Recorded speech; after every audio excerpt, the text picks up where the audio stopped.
At its peak, Hewlett-Packard was one of the most recognizable technology companies on Earth. It had built the instruments that defined scientific measurement, the printers that sat on virtually every office desk, and the personal computers that carried its logo into millions of homes. Then, across a series of years and a sequence of decisions, it spent that inheritance faster than almost anyone watching from the outside believed was possible. The question worth examining is not simply that HP declined. The question is how a company with that much accumulated advantage managed to miss the one shift it could not afford to miss. William Hewlett and David Packard started their company in a Palo Alto garage in 1939. The founding problem was practical and specific. Engineers and scientists needed reliable, affordable electronic instruments, and the existing options were expensive or scarce. Their first commercial product was an audio oscillator. That founding logic, precision hardware solving a measurable technical problem for a professional buyer, ran through HP's DNA for decades. It made the company genuinely good at a particular kind of work, building durable physical devices that justified premium prices because they performed reliably and consistently. The model worked for a clear structural reason. HP competed in markets where performance specifications were verifiable. A buyer could test an oscillator, a calculator, or a printer, confirm that it met the claim on the datasheet, and pay accordingly. This gave HP pricing power that pure commodity hardware makers could not match.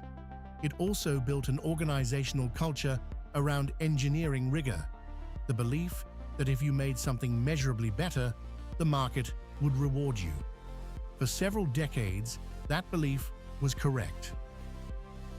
Through the 1980s and into the 1990s, HP expanded that flywheel aggressively.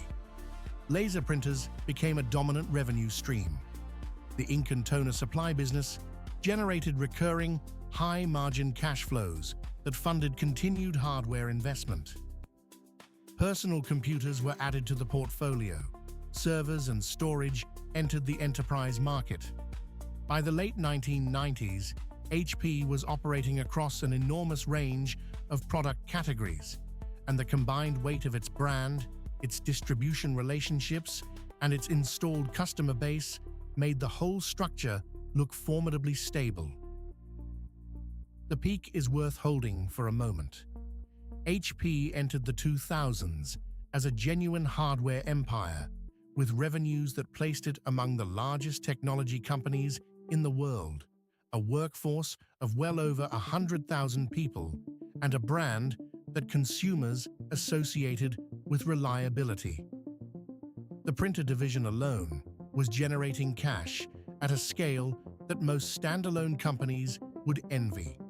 That cash and that brand equity created a kind of institutional confidence that the existing portfolio would continue to provide.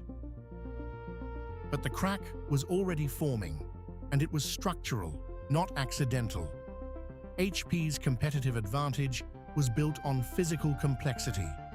It knew how to design, manufacture, and distribute hardware at scale. The technology shift that was already accelerating did not reward physical complexity. It rewarded software ecosystems, platform control, and the ability to make hardware nearly invisible beneath a layer of services that customers actually used daily. Apple was demonstrating this with the iPod, and then the iPhone. Google was demonstrating it with search and advertising. Amazon was beginning to demonstrate it with cloud infrastructure. In every case, the valuable asset was not the device or the server. It was the relationship the platform maintained with the user or the developer after the initial sale. HP's leadership faced a documented and genuinely difficult constraint. The existing business was enormous, and the new direction was not obvious. The printer and PC divisions were not abstractions. They employed real people, served real contracts, and generated real cash. Pivoting away from them carried immediate measurable risk. Staying with them carried a slower, harder-to-quantify risk of gradual irrelevance. That is the structural trap that catches market leaders repeatedly, and HP was caught in it squarely. The decisions made under those constraints accelerated the damage. The acquisition of Compaq in 2002 was a major bet on scale in personal computers at precisely the moment when PC hardware was beginning its long commoditization. Rather than using capital to build software or services capabilities, HP deepened its exposure to the hardware business that was about to face the most severe pricing pressure in its history. Then came the attempt, documented in the Wikipedia source, a premium acquisition described publicly as a strategy shift towards software and services.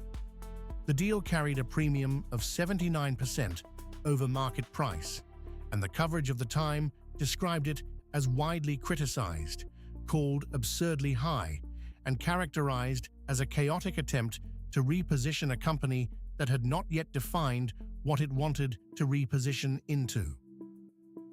A 79% premium tells you something precise. It tells you that the acquiring company believed its own existing assets were not sufficient to generate the future it needed, and that it was willing to overpay dramatically to buy a shortcut into a different business.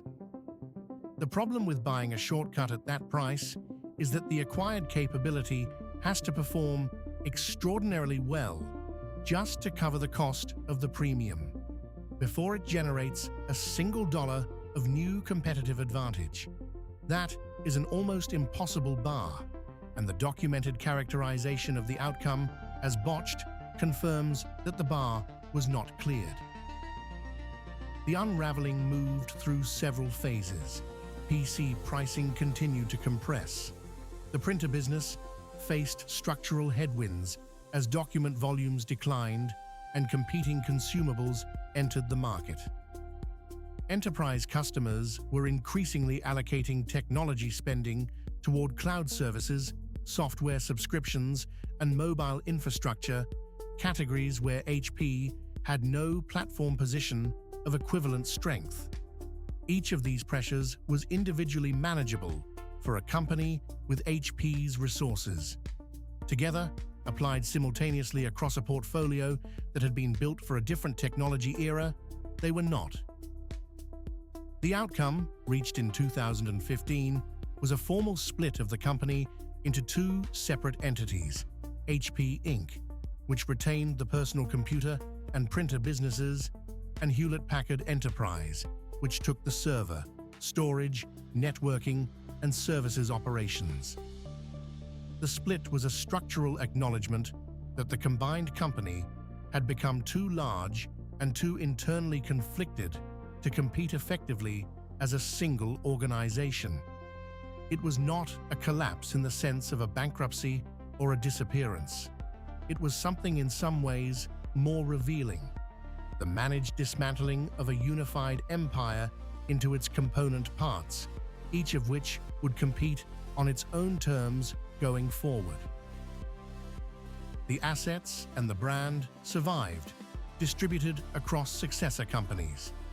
The people who had built careers in HP's engineering culture found themselves in organizations with sharper, narrower mandates.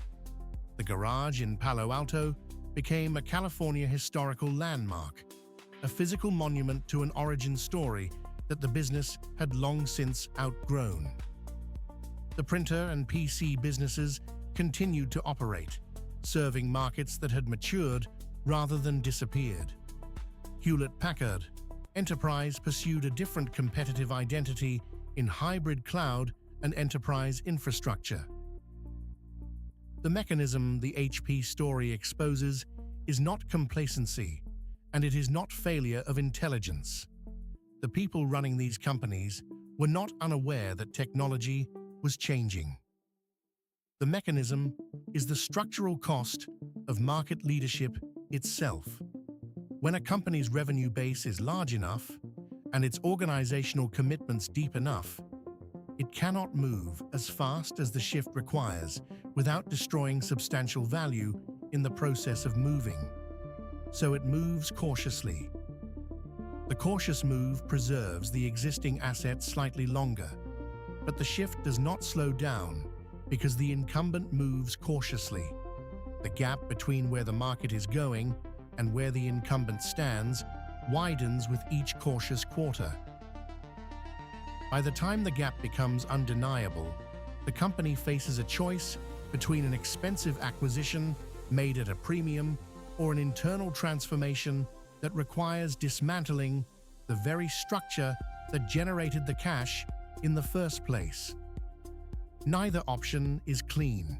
Both carry serious risk. And the documented outcome at HP shows what happens when both options are attempted in sequence rather than executed with sufficient conviction to actually close the gap. The companies that have avoided this outcome share one pattern. They cannibalized their own profitable products before a competitor did it for them, and they built the platform relationship with customers during the years when they still had pricing power to fund the transition. That window is always shorter than it looks from inside the empire.